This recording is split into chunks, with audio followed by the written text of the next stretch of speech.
Closed doors, I'm a fool for your love.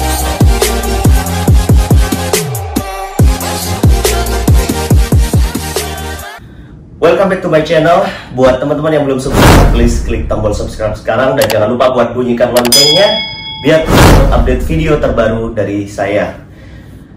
Saya mau mulai usaha nih, tapi saya nggak punya modal gitu. Itu yang memang paling banyak sampai saat ini dialami oleh orang-orang yang mau berbisnis. Atau bagi Anda yang ingin memiliki karir yang bagus, karir yang maksimal, apa sih kunci utamanya? Jadi sebenarnya gini, kita kalau mau mencapai apapun yang kita inginkan, bahkan nggak harus segi bisnis, segi karir ya. Anda menginginkan sesuatu, berarti Anda membutuhkan resources atau sumber daya.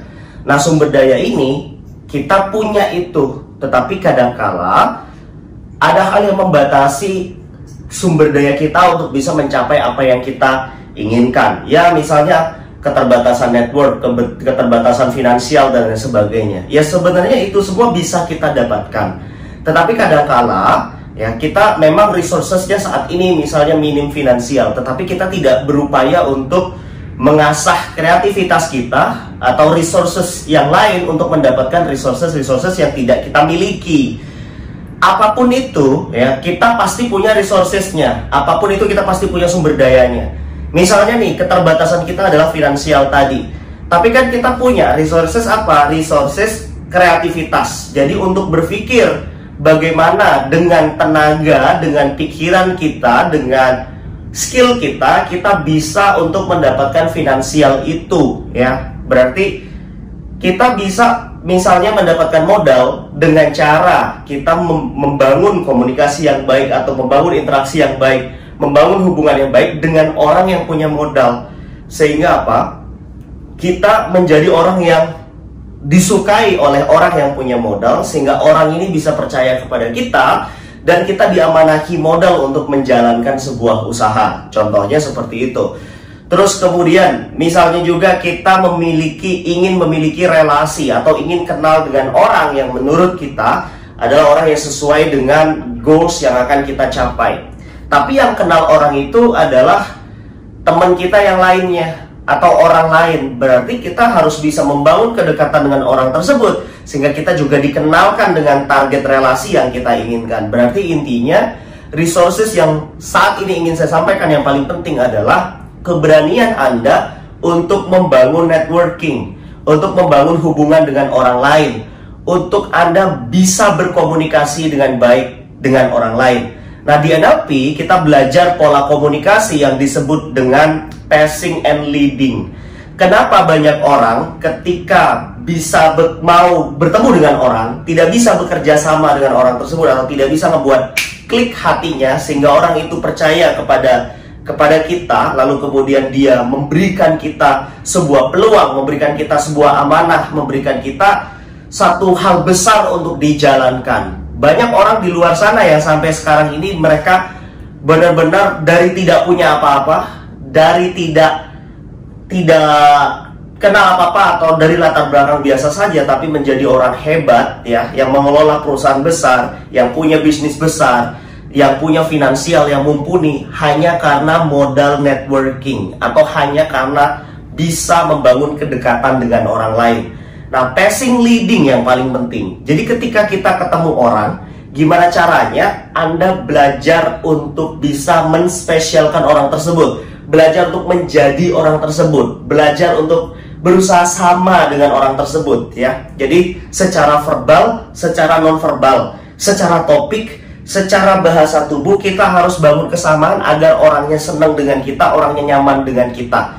Nah, kalau kita di awal tidak bisa melakukan passing, yaitu kita belajar memuji secara halus, belajar untuk setuju, belajar untuk connect kepada lawan bicara kita atau kepada orang yang memang kita targetkan untuk bisa jadi network kita, sehingga orang tersebut bisa memberikan feedback positif kepada kita atau nyambung dengan kita, nyaman dengan kita, sehingga terciptalah effective communication atau yang klik. Ketika sudah klik, ketika sudah connect, maka di situ Anda bisa melakukan leading atau Anda bisa mengarahkan pikiran prospek Anda atau lawan bicara Anda untuk mengikuti sesuai dengan apa yang Anda inginkan. Nah, kalau kita di awal ketemu orang sudah menunjukkan apa yang kita inginkan, sudah menunjukkan ego kita, maka orang tidak akan suka dengan kita. Ada pepatah yang mengatakan, people don't care how much you know until they know how much you care to them. Orang nggak peduli seberapa pinternya Anda, seberapa hebatnya Anda, seberapa kayanya Anda, sampai mereka tahu seberapa pedulinya Anda kepada mereka. Berarti dalam hubungan komunikasi yang paling penting adalah bagaimana Anda care, bagaimana Anda peduli kepada lawan bicara Anda, menjadi seperti dia, memahami dia seutuhnya, kemudian masuk pikiran Anda buang dulu ego Anda, buang dulu internal representation Anda, yaitu dengan menjadikan Anda menjadi seperti orang lain atau menjadi persepsi orang lain, ya. Jadi Anda masuk ke dalam pikiran dia sehingga Anda pun juga bisa membangun kesamaan sampai orang itu nyaman. Cari prosesnya, ada namanya matching dan mirroring, ya. Kemudian ada yes set yang perlu Anda lakukan saat menyamakan kepada orang yang ingin Anda targetkan. Matching itu Anda berarti berusaha menyamakan pilihan kata, predikat kata. Jadi kalau orangnya pilih satu kata, Anda juga menggunakan predikat itu. Jadi kalau misalnya orangnya bahas topik apa, Anda juga masuk ke topik itu dulu, bukan masuk ke topik Anda. Kalau orangnya melakukan gerakan tubuh tertentu, Anda juga mengikuti gerakan itu selisih 5 detik, ya. Jangan sampai orangnya tahu, ya. Gerakan Anda perlahan selisih 5 detik diikutin, lalu sesekali Anda meliding, yaitu dengan mencoba Anda mengubah gaya. Apakah orangnya mulai mengikuti Anda sesekali mulai memasukkan topik baru, apakah orangnya masuk. Kalau misalnya orangnya belum masuk, Anda terus lakukan pacing dulu sampai seketika Anda mengubah gaya Anda, seketika Anda mulai membangun sebuah topik dan orangnya masuk ke situ, berhasil mengikuti Anda juga, artinya Anda sudah bisa untuk meliding orang tersebut. Jangan terburu-buru untuk meliding sehingga akhirnya orangnya keburu nggak suka sama kita, sehingga dia akhirnya jadi tidak interested, jadi tidak tertarik untuk berbicara dan berkomunikasi dengan kita atau dengan Anda. Lalu kemudian mirroring itu sama, jadi beda. Kalau matching sekedar mirip, kalau mirroring itu persis sama seperti lawan bicara kita, ya, gayanya, ya. Terus yes set, kita harus banyak bertanya pada saat kita membangun pacing. Misalnya contohnya, oh Bapak berarti sudah lama di Solo ya Pak. Nah jadi kita bisa banyak seperti itu. Oh hobinya main golf ya. Nah kita banyak ya untuk bisa ngebuat prospek kita atau lawan bicara kita itu mengangguk-angguk. Atau kita juga bisa menyetujui apapun yang saat itu dia omongin. Jadi bukan berarti kita, oh enggak deh Pak, sepertinya nggak gitu. Nah kalau Anda sudah seperti itu di awal komunikasi Anda sudah memancing perdebatan, membangun perdebatan. Nah ketika perdebatan terjadi, maka effective communication tidak terjadi. Apalagi dealing, semakin berdebat semakin orang tidak suka dengan kita. Oke, maka sekarang gimana caranya Anda bisa membangun pacing dengan baik untuk bisa meliding dengan baik atau dengan maksimal. And then yang perlu Anda perhatikan, ketika Anda berhasil meliding, ya, Anda berhasil artinya sudah mulai orangnya mengikuti Anda, sudah mulai menyukai Anda. Kalau belum, Anda bangun topik. Ini namanya white rapport. Jadi Anda mencari topik sampai pas, sampai klik. Jadi kalau Anda bangun satu topik, orangnya belum antusias, coba geser ke topik lainnya lagi. Sampai ketika Anda menemukan satu topik tertentu, orangnya bahasa tubuhnya mulai berubah. Anda perhatikan bahasa tubuhnya, kalibrasi. Kalau orangnya bahasa tubuhnya sudah mulai berubah, seperti maju ke depan badannya, wajahnya mulai sumringah, itulah topik yang Anda perdalam, yang Anda bangun. Ini yang disebut dengan deep rapport. Jadi Anda perdalam topik itu. Terus kemudian ada namanya hacking rapport. Bagaimana ngebuat orang senang dengan Anda, baik itu saat mau memulai pembicaraan. Misal orang di sebelah Anda diem, waktu itu Anda mau mulai pembicaraan, Anda bisa mulai dengan, permisi Pak, sekarang jam berapa ya? Tapi jangan lupa jam tangannya disembunyiin. Anda pakai jam tangan, tanya jam, aneh gitu ya.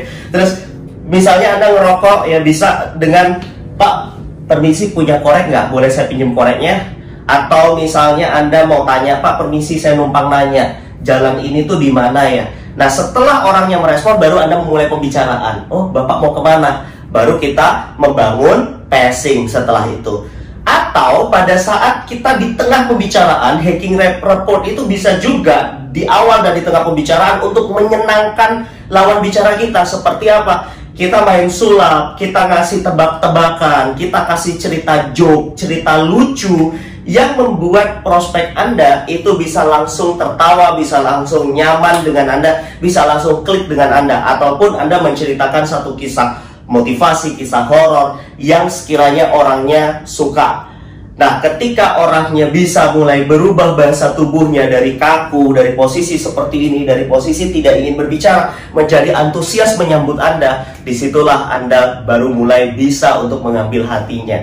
Oke teman-teman, tanpa networking Anda tidak akan pernah bisa mencapai posisi yang sukses atau yang Anda inginkan dengan mudah. Jadi semua butuh networking. Silakan Anda praktekkan, ya, cari network Anda, bangun hubungan dengan orang sampai orang itu nyaman dengan Anda dan memberikan kepercayaannya kepada Anda.